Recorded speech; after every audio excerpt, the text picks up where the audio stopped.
De volta aqui ao vivo pela TV Cultura Litoral e também pela Rádio Praia FM 106,1, com Sérgio Aquino, ele que é presidente da Federação Nacional de Operações Portuárias. Sérgio, você poderia continuar o assunto sobre a falta de containers no mundo? Vamos lá. Então, o container ele é um equipamento logístico e ele depende de uma continuidade do fluxo das operações logísticas. Para o espectador, para todos que estão nos acompanhando, que acho que já tem uma noção, mas vamos lá. Uma empresa do Brasil compra uma mercadoria na China, o container vem da China para o Brasil. Quando ele chega aqui no Brasil, essa empresa tira a mercadoria de dentro do container, o container vazio precisa continuar em atividade. O armador, que é o dono do container, utiliza esse container para, por exemplo, uma exportação do Brasil. Então, ele chega com carga da China para o Brasil e o ideal é que ele saia do Brasil com carga de exportação para algum outro país, não é? E o container tem que girar, não é? Movimentar container vazio para o armador é o dono do navio e o dono do container. Movimentar container vazio é dinheiro jogado fora, porque ele quer que haja uma carga dentro do container pagando essa movimentação. Portanto, o container precisa de um fluxo contínuo. O que é que aconteceu? Todo mundo sabe que com a pandemia, o fluxo logístico de comércio mundial travou, né? De uma hora para outra, a China teve que parar algumas fábricas, alguns portos pararam suas operações, não é? E, portanto, houve uma interrupção nessa engrenagem do fluxo contínuo, ok? Quando recomeçou esse fluxo, recomeçou numa realidade completamente diferente. Não é que assim, olha, parou e vamos continuar daqui para frente. O Zaidan lembra uma coisa que acho que é do nosso tempo, né, Zaidan? Quando a gente jogava bola na rua e quando passava carro, todo mundo, quando vinha um carro, todo mundo parava, né, na posição que estava, e quando o carro passava, você continuava o jogo, cada um da sua posição. Quando você interrompe o fluxo do container, não é assim, né? Quando você retoma o processo, você tem uma série de consequências que aconteceram nesse período que ficou parado, em especial nesse período da pandemia. O que aconteceu no período?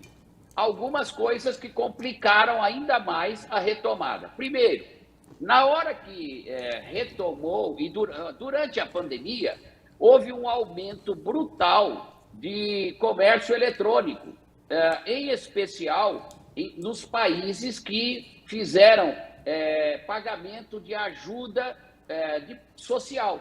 Estados Unidos, por exemplo, que deu $1.000 para cada pessoa lá numa determinada etapa, o pessoal com esse dinheiro saiu comprando muita coisa no comércio eletrônico e também, como muita gente foi trabalhar em casa, em home office, precisou comprar muito equipamento para poder se estruturar para trabalhar em casa.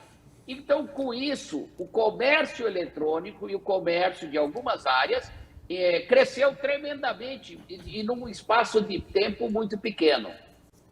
Além disso, com essa interrupção do fluxo dos containers, muitos containers ficaram parados nos portos, nos centros de distribuição, principalmente nos Estados Unidos, e precisavam, quando retomou o processo, tirar as mercadorias que estavam nele, que é a chamada desova do container.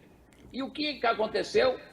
Uma quantidade imensa de containers acumulada ao mesmo tempo, não tinha mão de obra suficiente e não tinha carreteiros, motoristas e carreteiros suficientes nos Estados Unidos para movimentar esses containers.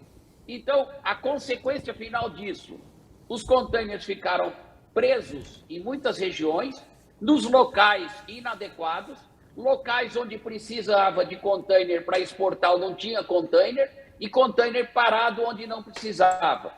Isso é um processo que leva muito tempo para retomar. Para você ter uma ideia, há um mês atrás, 40 dias, só na região, na Baía de São José, na Califórnia, onde estão os portos de Long Beach e Los Angeles, havia cerca de 50 navios containeiros parados esperando vaga para atracar, para poder descarregar container ou receber container. Esse processo, então, essa engrenagem que travou e que leva um tempo para ser retomada, não é só disso que eu falei, ainda tem outras coisas. A reposição de container. O container ele tem uma vida útil, chega um momento ele precisa ser substituído. A China, na crise, parou de produzir container. 95% dos containers do mundo são produzidos na China. Aliás, hoje se rediscute, né, tudo isso. Olha, precisamos distribuir a produção. O Brasil já produziu container no passado. Em Santos existia uma empresa ali da Via Anchieta, Companhia Paulista de Container, que fabricava container. O Brasil não produz mais container. Então, a reposição de container demorou.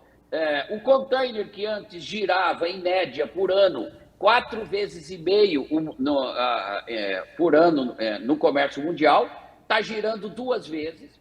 Com isso, os fretes explodiram de preço, né? Por isso gerou inflação, as mercadorias ficam mais caras. Um container que antes da crise custava $2.500 da China para o Brasil, está custando 10 mil, 12 mil dólares. Para as empresas que não têm contratos, né? As empresas de operação spot. As empresas que têm contratos de médio e longo prazo não sofreram aumento de preço muito grande, não. Mas sofreram com falta de container. Então, esse processo do container, essa crise, há uma previsão de que isso vai se prolongar até o segundo semestre ainda do próximo ano. Vamos ter que trabalhar e conviver com isso.